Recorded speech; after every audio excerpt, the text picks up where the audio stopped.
Ya teman-teman semua, jadi di video kali ini kita akan coba cara mencari niche ya. Jadi niche market kita tuh kita harus cari dulu teman-teman.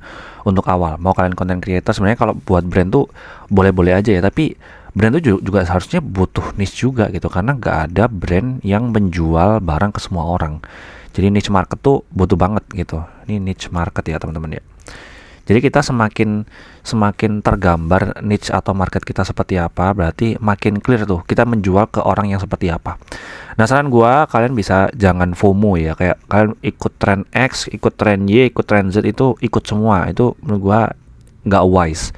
Alasannya karena nggak semua tren itu bisa diikutin. Apakah semua tren bisa diikutin? Gua nggak. Apakah ada tren yang boleh kita ikutin? Boleh, dan banyak, nggak apa-apa. Tapi jangan semua ya, karena nantinya kita jadi gaduh-gaduh gitu. Orang tuh nggak tahu kita tuh sebenarnya bahas apa gitu. Kalau ada tren yang misalnya kita bisa ikutin dan sesuai dengan tema akun kita, itu bagus banget gitu.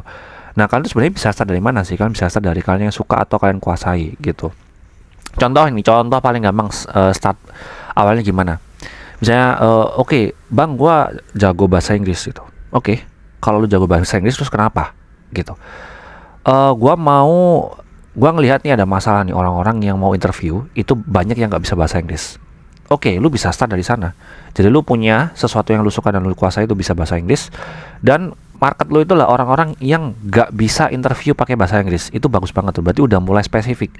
Karena nggak semua orang tuh butuh bahasa Inggris. Biasanya orang butuh bahasa Inggris itu buat apa sih? Buat kerja, buat keluar negeri, buat sekolah keluar negeri, gitu. Buat jualan ke orang lokal, orang luar yang ke lokal gitu. Jadi kalian, setelah kalian tahu apa yang kalian suka, kalian fokus ke problem masalahnya orang. Nah, ini mulainya dari mana? Pertama, kalian tentuin dulu ya goals-nya itu apa. Apakah kalian butuh buat personal branding? Apakah kalian buat konten tuh buat nanti review barang, buat di endorse, buat dapat kerja? Apakah kalian nanti ujung-ujungnya buka kelas? Apakah kalian nanti buka webinar? Apakah kalian nanti mau pameran? Nah, salah satu contoh nih, ini content creator ya, namanya Kak Alicia Eva ini. Dia itu punya pameran, kalau nggak salah pameran apa gitu, adalah. Jadi ujungnya itu kan udah jelas dulu nih, clear di awal. Atau kalian mau buka buku tuh kayak Theo Derek itu, yang kerja sama Kak Alicia Eva ini, dia buka buku juga, ada komunitas juga. Siapa tahu mau buka komunitas loyal itu juga harus jelas. Goalsnya di awal tuh udah jelas gitu. Nah, setelah itu kalian baru tentuin platformnya. Platformnya ini, loh bang, berarti gua misalnya nih mau personal branding dapat kerja, berarti gua fokus di LinkedIn aja dong? Jawabannya enggak. Jawabannya adalah kalian boleh mau di LinkedIn, di TikTok, di IG, di Twitter tuh boleh. Tapi porsi fokusnya kalian besarin di LinkedIn. Terus nanti fokus yang lain baru di Twitter, di IG, di TikTok tuh boleh juga. Tapi porsi fokusnya itu banyaknya di LinkedIn gitu.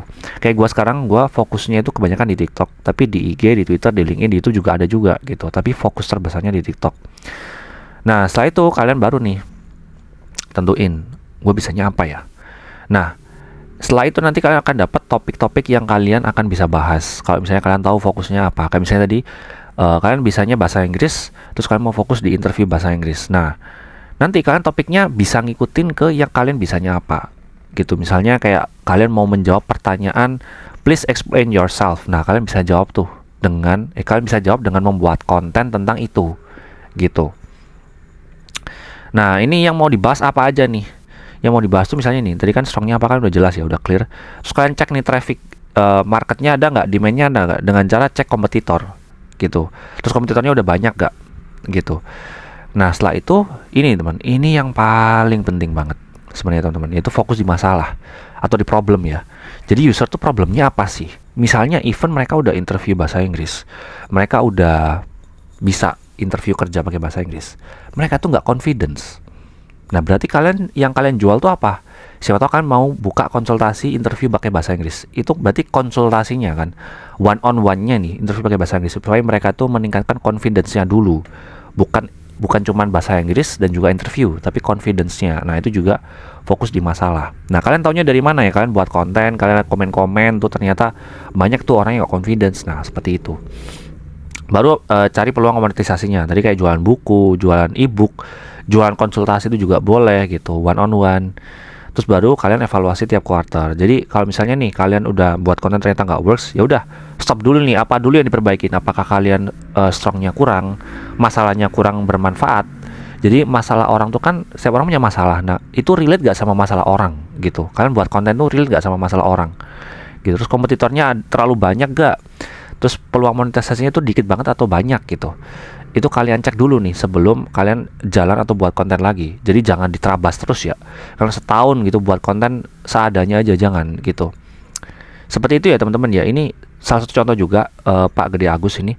Beliau ini personal brandingnya udah strong banget. Alasannya kenapa? Karena ketika ini udah terlalu parah nih, yang di interview pakai bahasa Inggris sudah terlalu parah, dia at the end tuh akan ngomong bahwa what's the weather today. Nah, ketika dia udah nyebutin what's the weather today, itu udah berarti yang di interview itu udah parah banget, udah nggak bisa ngapa-ngapain tuh, udah ngebahas apa juga nggak tahu gitu.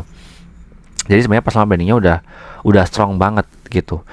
Nah, dan dia juga dari sisi HR, interview dari sisi HR, terus interview juga pakai bahasa Inggris. Nah, kalau misalnya kalian di sini, kalau misalnya kalian mau membahas tentang interview bahasa Inggris dari sisi pekerja, pencari kerja, itu bisa juga gitu teman-teman. Dan kalian jelasin langsung, buatin kontennya kayak gimana. Itu juga salah satu contoh ya, oke? Semoga bermanfaat dan see you next video. Bye-bye.